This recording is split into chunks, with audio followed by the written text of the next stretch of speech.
रायगढ़ में रहने वाले सुदर्शन के घर बहुत सालों बाद एक पुत्र ने जन्म लिया। उस पुत्र के लिए ब्राह्मण ने भविष्यवाणी की कि ये बच्चा एक दिन राजा बनेगा और साथ ही इस नगर का कल्याण करेगा। ये सुनकर सुदर्शन अपनी पत्नी भाग्यश्री से, मुझे तो ब्राह्मण देवता की बात पर तनिक भी भरोसा नहीं है। हम ठहरे गरीब किसान और ब्राह्मण देवता हमारे पुत्र के राजा बनने की भविष्यवाणी कर रहे हैं। आप ऐसा क्यों कह रहे हैं? भगवान की मर्जी से बड़ा कुछ नहीं होता। क्या पता भगवान ने हमारे पुत्र के भाग्य में यही लिखा हो। तुम भी कैसी बातें करती हो? कहाँ राजा भोज और कहाँ गंगू तेली। देख लीजिएगा, एक दिन हमारा पुत्र जरूर राजा बनेगा। कुछ समय में सुदर्शन के पुत्र से जुड़ी भविष्यवाणी पूरे नगर में फैल गई और ये बात राजा तक भी गई। मंत्री जी, ये क्या कह रहे हैं आप?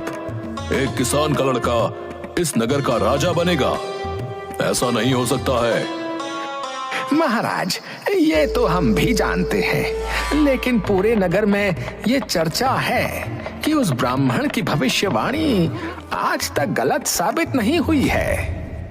राजा बहुत सारे सोने के सिक्के लेकर सुदर्शन के घर जाता है।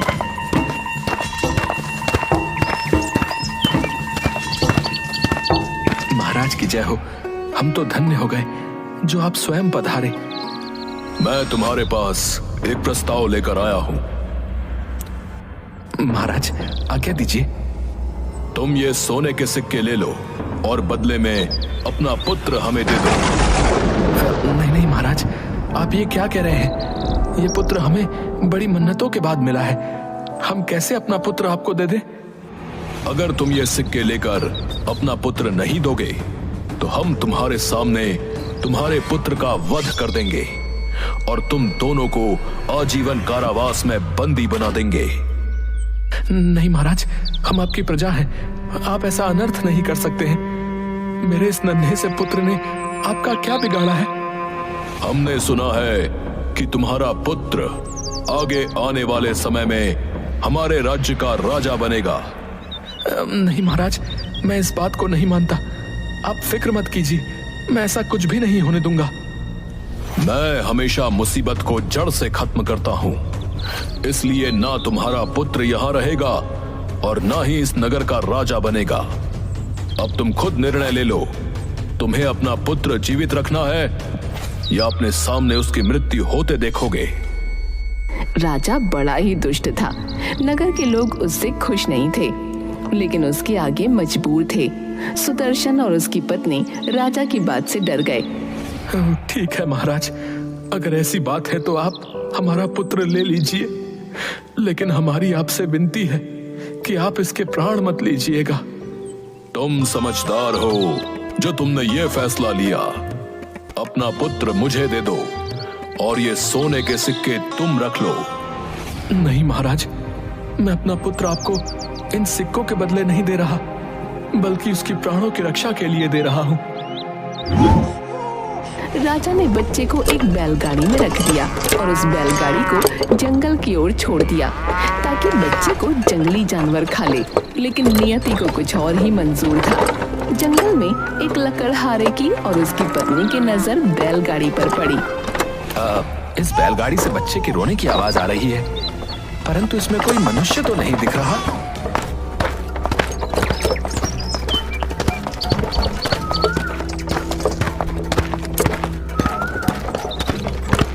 लकड़हारा बैलगाड़ी को रोकता है और बच्चे को उसमें से बाहर निकालता है। ये किसका बच्चा है? कितना सुंदर है। इसके चेहरे का तेज तो देखो, क्या चमक है इसके चेहरे पर। जरूर किसी ऊंचे कुल का है, लेकिन इसे बैलगाड़ी में किसने छोड़ दिया? मुझे लगता है ये बच्चा ईश्वर ने हमारे लिए भेजा है। हम इतने सालों से बच्चे के लिए तरस रहे थे, आज हमारी इच्छा पूरी हुई। सही कहा आपने, हम इसे अपने बच्चे की तरह रखेंगे। लकड़हारा और उसकी पत्नी उस बच्चे का नाम आदित्य रखते हैं। समय के साथ आदित्य बड़ा हो गया। एक दिन बेटा आदित्य, अब बारिश का मौसम आने वाला है। हमें ज्यादा लकड़ियां काट कर लानी होंगी।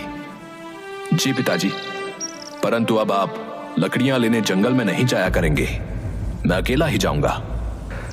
नहीं बेटा, अभी मैं इतना बूढ़ा नहीं हुआ हूं। चलो हम दोनों चलते हैं ताकि कम समय में ज्यादा लकड़ियां काट कर ला सकें।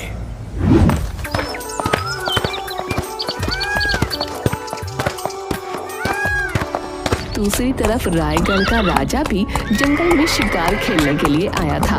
वो आदित्य और उसके पिता से टकराता है।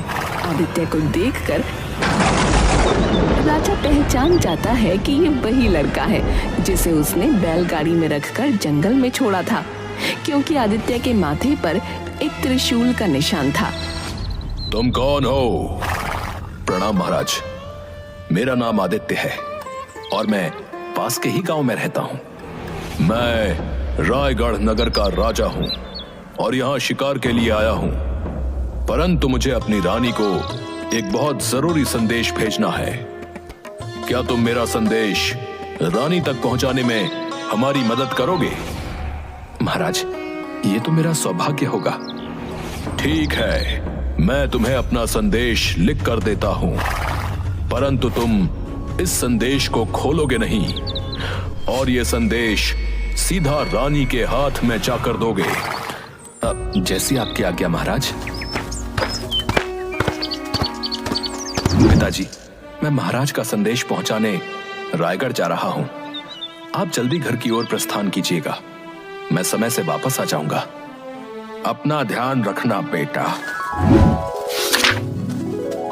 आदित्य राजा का संदेश लेकर निकल पड़ता है। रास्ते में अचानक उसके घोड़े के सामने एक सांप आ जाता है। आदित्य का घोड़ा चिल्लाने लगता है। आदित्य उसे संभालता है, परंतु वह महल जाने का रास्ता भूल जाता है। तभी उसकी नजर एक छोटे से घर पर पड़ती है। आदित्य उस घर के दरवाजे पर जाता है। क्या इस घर के अंदर कोई है? क्या मेरी आवाज कोई सुन रहा है? हाँ बेटा, बोलो, कौन हो तुम? जी, मेरा नाम आदित्य है और मैं इस नगर के राजा का जरूरी संदेश देने राजमहल जा रहा था, परंतु मैं रास्ता भूल गया हूं। क्या आप मेरी मदद कर सकते हैं?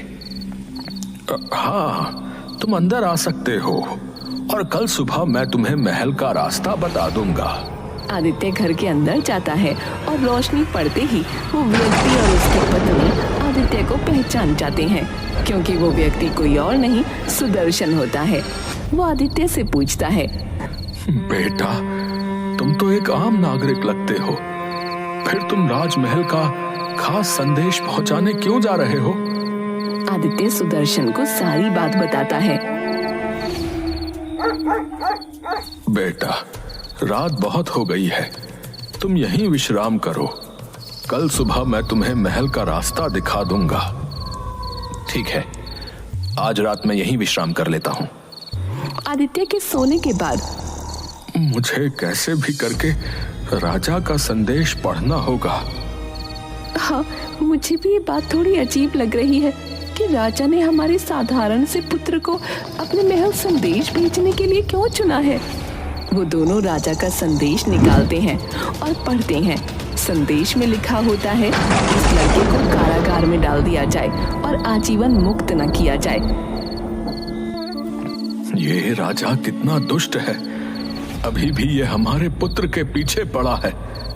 राजा हमारे पुत्र का भला कभी नहीं सोचेगा। सही कहा था तुमने। दूसरे दिन सुबह अब मैं अपने सफर पर निकलना चाहता हूँ। क्या आप मुझे राजमहल का रास्ता बताएंगे? हाँ बेटा, जरूर बताऊंगा। सुदर्शन आदित्य को राजमहल का रास्ता बताता है।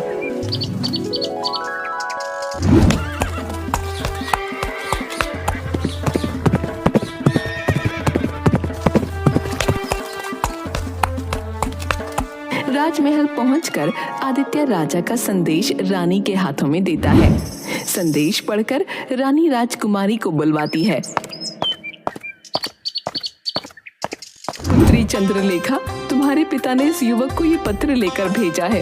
वो चाहते हैं कि तुम्हारा विवाह इस युवक के साथ हो जाए। क्या तुम्हें ये युवक पसंद है? चंद्रलेखा आदित्य की ओर देखती है और हाँ में सिर हिलाती है। मंत्री जी, महाराज के आदेशानुसार राजकुमारी का विवाह इस युवक से कर दिया जाए। आज ही आप विवाह की तैयारी कीजिए। जी महारानी जी। पुत्र, क्या तुम्हें अपने विवाह में किसी को नहीं बुलाना है? महारानी, मेरे माता पिता तो बहुत दूर हैं। अगर मैं उनको बुलाने के लिए संदेश भेजूंगा तो समय लगेगा। क्या ये विवाह एक दिन बाद किया जा सकता है? नहीं, महाराज के आदेश के अनुसार ये विवाह आज ही होना है। अगर तुम्हारा कोई रिश्तेदार यहाँ है तो तुम उन्हें संदेश भेज सकते हो। जी, मेरे एक जानने वाले यहीं पास में हैं, लेकिन उन्हें बुलाने मैं स्वयं जाऊंगा। ठीक है, परंतु समय से आ जाना, तब तक हम विवाह की तैयारी करते हैं। आदित्य सुदर्शन और भाग्यश्री के पास जाता है और उन्हें सारी बात बताता है। मेरे माता पिता तो यहाँ से बहुत दूर हैं। मैं उन तक तो अभी नहीं पहुंच सकता हूँ और ना ही संदेश भेज सकता हूँ। कल आप दोनों ने मेरे माता पिता की तरह ही मेरी देखभाल की, इसलिए मैं चाहता हूँ कि आप दोनों मेरे विवाह में मेरे साथ हों। भाग्यश्री सुदर्शन की ओर देखती है। जरूर, हम तुम्हारे विवाह में जरूर चलेंगे। सुदर्शन, ये सब कैसे हुआ? उस दुष्ट राजा के आदेश अनुसार तो हमारे पुत्र को कारावास में डालने की बात लिखी थी ना? तुम ही तो कहती हो, ऊपर वाले की मर्जी हो तो कुछ भी हो सकता है। बस उसी ऊपर वाले की मर्जी से मैंने वो पत्र बदल दिया था। अब हमारे पुत्र का विवाह इस राजा की पुत्री के साथ होगा, जिसके बाद हमारा पुत्र इस राज्य का राजा बन जाएगा। महारानी आदित्य और चंद्रलेखा का विवाह करा देती है। जब राजा वापस आता है तो उसे इस विवाह के बारे में पता चलता है, लेकिन वो अपने दामाद को कारागार में नहीं डाल सकता था, इसलिए उसने एक दूसरी युक्ति सोची। मुझे अपनी पुत्री के बारे में ये सच्चाई तुम्हें विवाह से पहले ही बता देनी चाहिए थी, परंतु मैं जब से आया हूँ मुझे नींद नहीं आ रही कि मैंने जो किया वो गलत किया। क्या बात है महाराज, आप क्यों परेशान हैं? मेरी पुत्री को एक अभिशाप है कि विवाह के 7 दिन बाद उसकी मृत्यु हो जाएगी। ये शाप किसने दिया और क्या इसका कोई उपाय नहीं है? उपाय तो है, लेकिन मैं तुम्हें वहां नहीं भेज सकता। महाराज, आप मुझे सिर्फ उपाय बताइए, मैं अपनी पत्नी के प्राणों की रक्षा के लिए कुछ भी करूंगा। दुर्जनपुर में एक राक्षस है जिसके 2 दांत सोने के हैं। अगर वो सोने के दांत लाकर मेरी पुत्री को दिए जाएं, तो वो शाप मुक्त हो जाएगी। महाराज, मैं जरूर जाऊंगा, लेकिन इसमें प्राणों को खतरा है। चाहे कुछ भी हो, मैं अपनी पत्नी के लिए अवश्य जाऊंगा। आदित्य अपनी पत्नी को शाप मुक्त करने के लिए दुर्जनपुर की ओर निकल पड़ता है।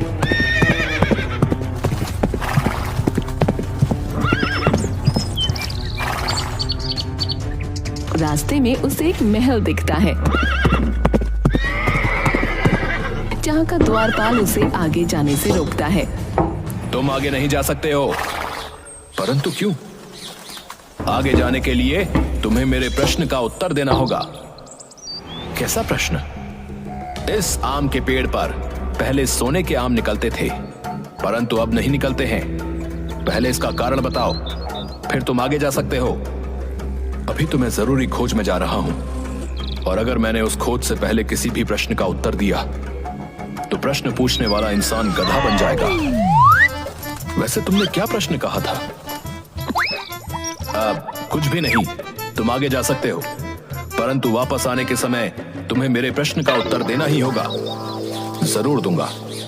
वो आगे बढ़ता है।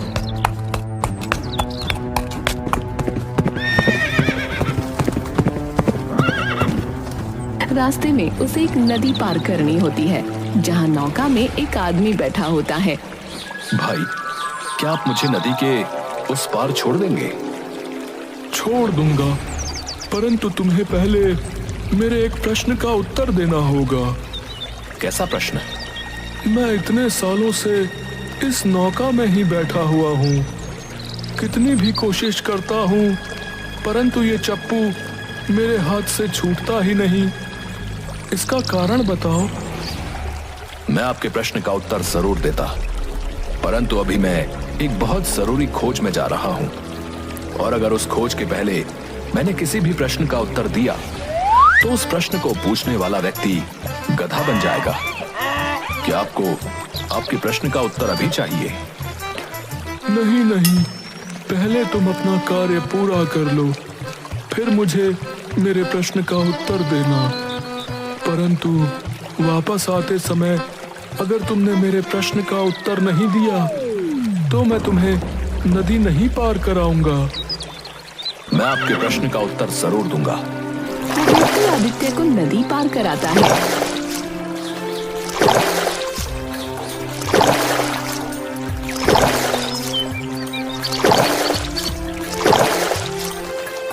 और वो दुर्जनपुर पहुंच जाता है, जहां सोने के दांतों वाला राक्षस रहता था।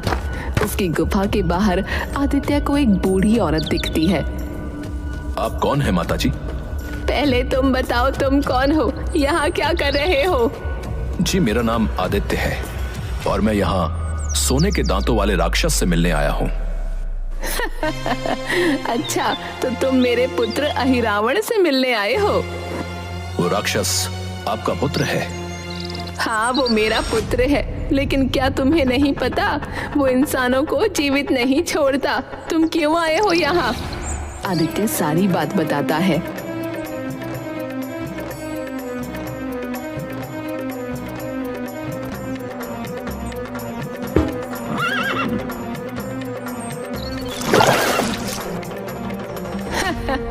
तुम बहुत भोले हो।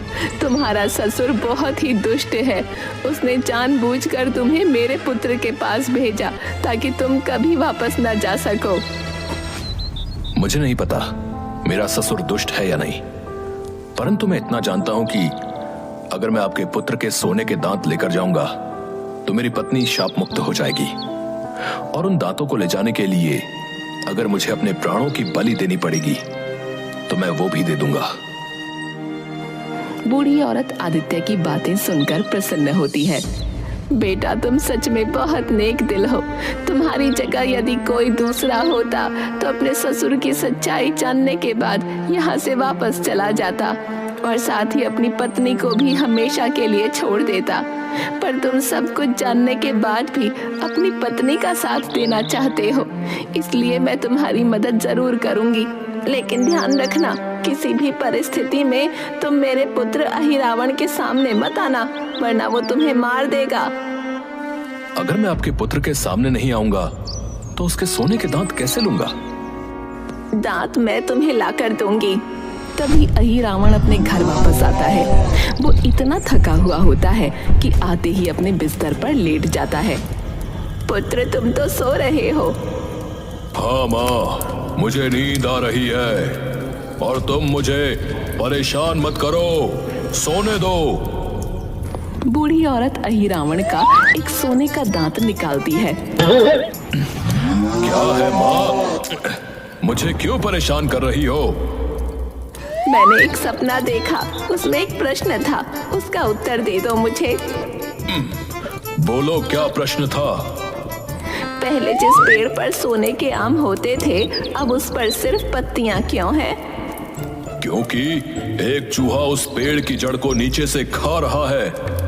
उस चूहे को निकाल दो, पेड़ फिर से सोने के आम देने लगेगा। तुम मुझे सोने दो माँ। बूढ़ी औरत अहिरावण का दूसरा दांत निकालती है। अब क्या हुआ माँ? अब तो मैंने तुम्हारे प्रश्न का उत्तर दे दिया। एक और प्रश्न है। बोलो, तुम जब तक अपने प्रश्नों का उत्तर नहीं ले लोगी मुझे सोने नहीं दोगी। एक व्यक्ति नदी में नाव चला रहा है। वो लाख कोशिश करता है, फिर भी उसके हाथ से चप्पू छूटता ही नहीं। क्योंकि वो चप्पू शापित है। अगर वो व्यक्ति चप्पू को छोड़ना चाहता है तो उसे वो चप्पू किसी और व्यक्ति के हाथों में देना होगा। अब हो गए तुम्हारे सारे प्रश्न खत्म। अब तो मैं सो सकता हूँ।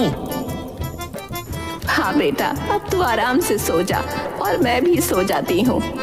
बूढ़ी औरत आदित्य को अहिरावण के 2 सोने के दांत देती है और आदित्य उन्हें प्रणाम करके जल्दी से वहां से निकल जाता है।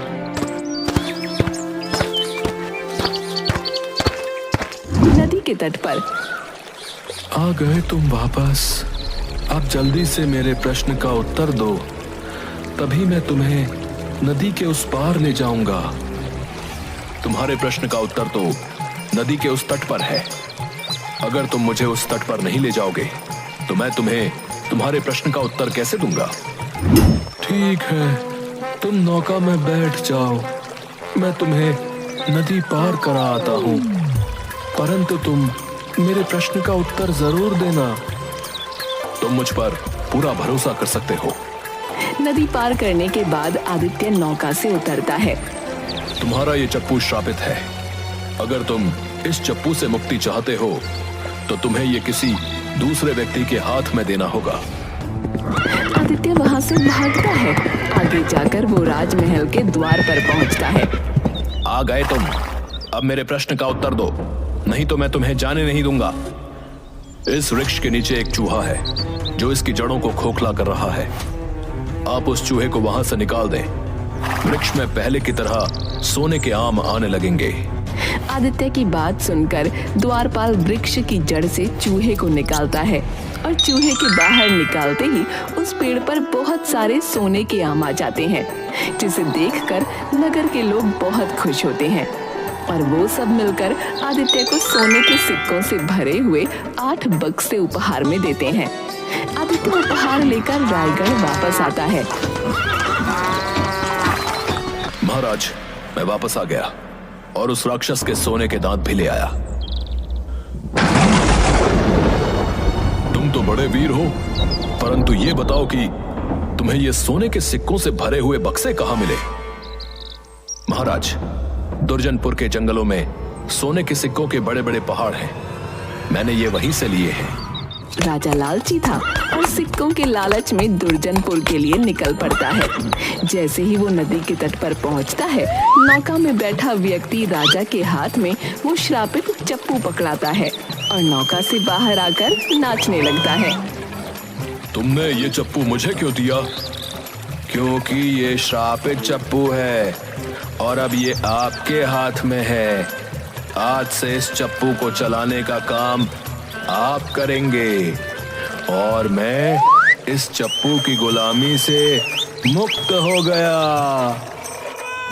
दूसरी तरफ राजमहल में सुदर्शन और भाग्यश्री अपनी सारी सच्चाई आदित्य को बताते हैं।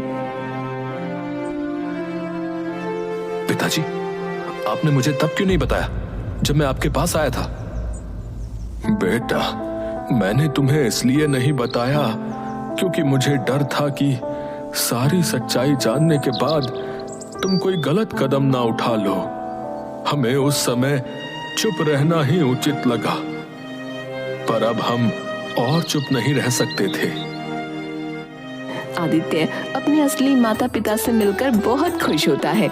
साथ ही वो अपने लकड़हारे माँ बाप को भी अपने पास राजमहल में बुला लेता है और वो सब मिलकर एक साथ खुशी खुशी राजमहल में रहने लगते हैं।